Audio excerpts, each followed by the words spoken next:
আসসালামু আলাইকুম viewers, welcome back to my channel Afra cutting centre. আপনারা সবাই কেমন আছেন? আশা করি সবাই ভালো আছেন। আমিও আলহামদুলিল্লাহ অনেক ভালো আছি। আজকে এই সেলাই ভিডিওতে আপনাদের সাথে শেয়ার করব কাটওয়ার অ্যাপ্লিক জামা ডিজাইন। আপনারা নতুন যারা আছেন কীভাবে নতুন ডিজাইনের কাটওয়ার অ্যাপ্লিক করবেন তাই আজকে আমি আপনাদের সাথে শেয়ার করব। আপনারা নিশ্চয়ই দেখেই বুঝতে পারছেন যে কাটওয়ার অ্যাপ্লিক করাটা কত সুন্দর হয়েছে। একদম সহজ নিয়মে আপনাদেরকে এই কাটওয়ার অ্যাপ্লিক করে দেখাবো। আমি এখানে কাপড় কিভাবে কেটেছি, কিভাবে জয়েন দিয়েছি, সব কিছু আমি আপনাদেরকে ডিটেলসে দেখিয়ে দেব। আশা করি আপনাদের অনেক উপকৃত হবে। তাহলে ভিডিওটি শেষ পর্যন্ত দেখতে থাকুন। এখানে আমি একটা কালারের কাপড় নিয়েছি। আপনারা চাইলে যে কোনো কালার দিয়ে এই কাজটা করতে পারেন। এই কাপড়টির লম্বা হচ্ছে গিয়ে 46 ইঞ্চি এবং চওড়া হচ্ছে 11 ইঞ্চি। 11 ইঞ্চি কাপড় থেকে আমি 1.5 ইঞ্চি পরিমাণে কাপড় আমি মার্ক করে রেখে দিয়েছি। এই কাপড়টুকু আমি কেটে তারপর এখানে কাটওয়ার্ক করব। এখন আমার কাপড়টুকু কাটার পর থাকবে 9.5 ইঞ্চি। এখন এই কাপড়টুকু আমি সোজা টান দিয়ে কাপড়টুকু ছিঁড়ে নেব। আপনারা চাইলে এই কাজটা সিজার দিয়েও করতে পারেন। কাপড়টুকু কেটে নেওয়া হয়ে গেলে এখন আমি এই কাপড়টা ভাঁজ করে এক সাইডে রেখে দেব। এক সাইডে রেখে দিয়ে তারপর আমি আরেকটা কালারের কাপড় নিয়ে নেব।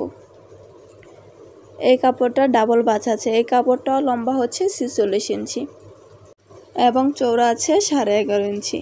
আপনারা আপনাদের জামার ঘেরের মাপ অনুযায়ী তারপরে কাপড়টা নিয়ে নেবেন। ঘেরের মাপ যত আসবে তাকে 3 ভাগ করে মাঝখানে যে কাপড়টা নেবেন এই কাপড়টা 1 ইঞ্চি কম দিবেন আর দুই পাশের কাপড়টা 1 ইঞ্চি করে বেশি দিবেন, তাহলেই হবে। 1.5 ইঞ্চিতে আমি এখানে মার্ক করে নিয়েছি। এই 1.5 ইঞ্চি কাপড় আমি কেটে নেব। এই 1.5 ইঞ্চি কাপড় বাদ দিয়ে আমার চওড়া আছে 10 ইঞ্চি। এখন আমি নিচ দিক দিয়েও 1.5 ইঞ্চিতে মার্ক করে নেব। মার্ক করে তারপর আমি সমান করে কাপড়টাকে ভাঁজ করে একটা সিজারের সাহায্যে আমি কাপড়টুকু কেটে নেব। আপনারা চাইলে এভাবেও কাপড়টা কাটতে পারেন বা আমি প্রথমে যেভাবে দেখিয়েছি সেমভাবেও কাটতে পারেন। নতুন কাপড় তো একটুকুনি সিজার দিয়ে কেটে তারপর হাত দিয়ে টান দিলে সোজা কাপড়টা ছিঁড়ে যাবে। আর আপনারা যদি আড়া বা কাপড়টাকে ছিঁড়তে যান তাহলে দেখবেন কাপড়টা আঁকাবাঁকা হয়ে ছিঁড়ে যাবে। কাপড়টা অবশ্যই খাড়া বা ছিঁড়তে হবে। এখন আমি সিজারের সাহায্যে কাপড়টুকু কেটে নিচ্ছি। এখানে কিন্তু আমার কাপড় হবে 2 পার্ট। এই তো এখন চলে আসছি সেলাই করতে। আমি দেখিয়ে দিচ্ছি যে এখানে আমি 1.5 ইঞ্চি পরিমাণে কয়টা কাপড় কেটে নিয়েছি। 2 কালারের আমি 4টা কাপড় কেটে নিয়েছি। প্রথমে এখানে আমি সেলাই করার জন্য এক কালারের একটা কাপড় নিয়ে নিয়েছি। তার উপরে আমি এই হলুদ কালারের কাপড়টা বসিয়ে দেব। আপনারা যে কালারের কাপড় নিচে নেবেন এর উপরে কাপড়টা আপনারা অন্য কালার নেবেন। তার উপরে আবার নিচে যে কালারটা নেবেন এই কালারটা বসিয়ে তারপরে আবার দ্বিতীয় যে কালারটা দিয়েছেন ওই কালারটা দিবেন। তাহলে দেখবেন যে সেলাই করার পর 2 কালার 2 দিকে চলে গেছে। আপনারা একটু খেয়াল করে দেখুন তাহলেই বুঝতে পারবেন। এখানে আমি 4টা কাপড় একসাথে দৌড়ে তারপরে সেলাইটা দিয়ে দিচ্ছি। অবশ্যই 4টা কাপড়ের উপরেই সেলাইটা পড়তে হবে। এখানে আমি 4 টুকরো কাপড় একসাথে দৌড়ে সমানভাবে তারপরে কিন্তু সেলাইটা দিচ্ছি। এই দেখেন সেলাই করার পর কাপড়টা দেখতে কীরকম দেখা যাবে। এভাবে করে আমি পুরোটাই সেলাই করে নেব। সেলাই করতে হবে একটু একটু করে, আবার সুন্দর করে ভাঁজ করে 2টা কাপড় 2টার উপরে রেখে তারপরে সেলাইটা দিতে হবে যাতে 4টা কাপড়ই সমানভাবে থাকে।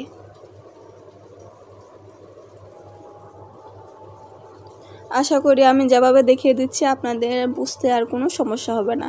আর যদি আপনাদের বুঝতে সমস্যা হয় অবশ্যই কমেন্ট করে জানাবেন, আমি কমেন্টের মাঝে বলে দেব। আমার চ্যানেলে আরেকটা কাটওয়ার অ্যাপ্লিকের ভিডিও দেওয়া আছে, আপনারা চাইলে দেখে আসতে পারেন।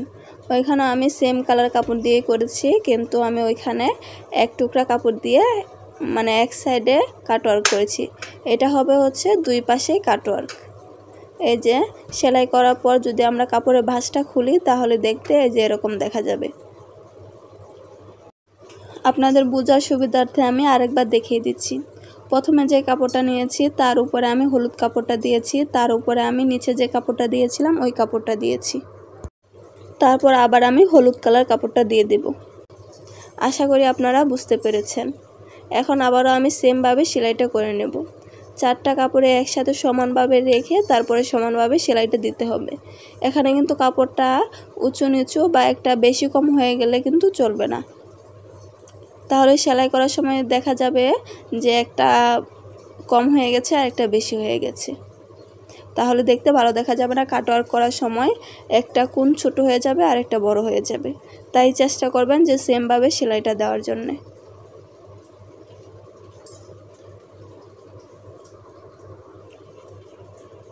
আর আমার ভিডিওটি যদি ভালো লাগে তাহলে অবশ্যই লাইক, কমেন্ট, সাবস্ক্রাইব করে পাশে থাকা বেল বাটনটি অন করে রাখবেন পরবর্তী নতুন ভিডিও সবার আগে পেতে। তা না হলে পরবর্তী নতুন ভিডিওগুলো মিস করে যাবেন। তো এটাও আমার সেলাই করা হয়ে গেছে। আমি এটাও খুলে দেখিয়ে দিচ্ছি যে কীরকম হয়েছে সেলাই করার পর।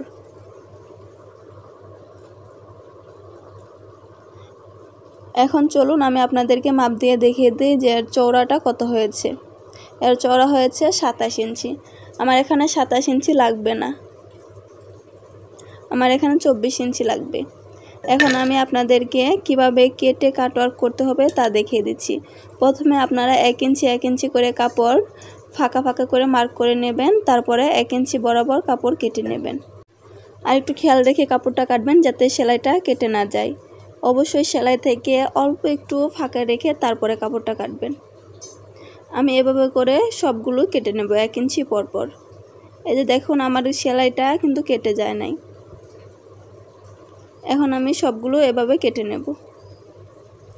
আর আপনারা যারা নতুন আছেন তারা পুরাটুক 1 ইঞ্চি করে মাপ দিয়ে তারপরও কাটতে পারেন।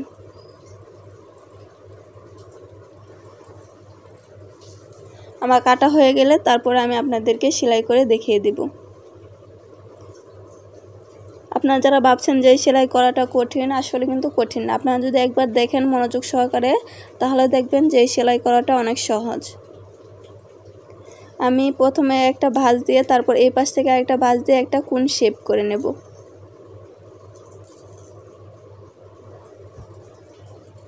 এখানে আমি সেলাই করার জন্য সুই এবং সুতা নিয়েছি।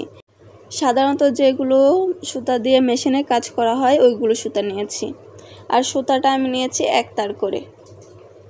এখন আমি সেলাইটা করে দেখিয়ে দিচ্ছি। আপনারা ইচ্ছা করলে খুব সহজেই এই সেলাইটা করতে পারবেন। যারা একটু মেশিনে কাজ করেন বা হাতে সেলাই পারেন তাদের জন্য তো একদম ইজি। আপনারা যেভাবে বোতাম কাট করেন বা ব্লাউজ টজের গলা সেলাই করেন সেমভাবেও এখানে সেলাইটা দিতে হবে। আমি ভাঁজটা করে দেখিয়ে দিচ্ছি। প্রথমে এক সাইড থেকে একটা ভাঁজ দিতে হবে, তারপর এই পাশ থেকে একটা ভাঁজ দিয়ে একটা কোণ শেপ করে নিতে হবে। আপনাদের প্রথমে একটু অসুবিধা হতে পারে, কিন্তু আপনারা করতে দেখবেন তারপর সব ঠিক হয়ে গেছে, একদম ইজি মনে হবে। আর নিচের যে সেলাইটা, এই সেলাইয়ের অংশটুকু এক পাশে রাখবেন। এই সেলাইয়ের অংশটুকুর মাঝে কিন্তু সেলাইটা দেওয়া যাবে না, তাহলে একদম মোটা হয়ে যাবে, সেলাই করতে অসুবিধা হবে। এখন প্রথমে আমি একটা সেলাই দিয়ে ভালোভাবে আটকে নেব। আটকে নিয়ে এই পাশ থেকে 3টা ফোর দিতে হবে, মাথায় একটা ফোর দিয়ে আটকে দিতে হবে, তারপর ওই পাশে 3টা ফোর দিতে হবে। তাহলে দেখবেন যে কাটওয়ার্ক করার জন্য যে কোণটা তৈরি করেছেন এটা ভালোভাবে আটকে গেছে। আমি আপনাদেরকে একদম স্লোভাবে দেখাচ্ছি, আশা করি আপনারা বুঝতে পারবেন। আপনারা একটু খেয়াল রাখুন তাহলেই বুঝতে পারবেন। এই তো এই পাশে 3টা ফোর দিয়ে তারপর মাথার মাঝে এখানে ডাবল করে ফোর দিয়ে আটকে নিতে হবে। তা না হলে দেখবেন যে মাথার অংশটুকু যে চুক্কা এই অংশটুকু খুলে যাবে। আপনারা চাইলে কিন্তু এটা এক পাশেও কাটওয়ার্ক করতে পারেন, 2 পাশে না দিয়ে এক পাশেও দিতে পারেন, তাহলে দেখতে ভালো লাগবে। আমি আপনাদের বোঝার জন্য আরেকবার দেখিয়ে দিচ্ছি। প্রথমে আমি এক পাশ থেকে একটা ভাঁজ দিয়েছি, তারপর আরেক পাশ থেকে আরেকটা ভাঁজ দিয়ে একটা কোণ শেপ করে নিয়েছি। আপনারা একটু লক্ষ্য করুন তাহলে বুঝতে পারবেন। আর আপনারা যারা নতুন আছেন, চাচ্ছেন কাটিং ও সেলাই কাজ শিখবেন, তারা আমার চ্যানেলটাতে ঘুরে আসতে পারেন। আমার চ্যানেলে অনেক কাটিং ও সেলাই ভিডিও দেওয়া আছে, খুব সহজ নিয়মে নতুনদের জন্য। আশা করি অনেক হেল্পফুল হবে। তো এভাবে আমি সবগুলো সেলাই করে নেব। আর আপনারা চাইলে এভাবে কাজ করে তারপর এখানে হাতের কাজ অথবা হ্যান্ড প্রিন্টও করতে পারেন, তাহলে দেখতে জামাটা আরও বেশি গর্জিয়াস লাগবে। আর আমার চ্যানেলে হ্যান্ড প্রিন্টের ভিডিও দেওয়া আছে, আপনারা চাইলে দেখে আসতে পারেন, আশা করি ভালো লাগবে।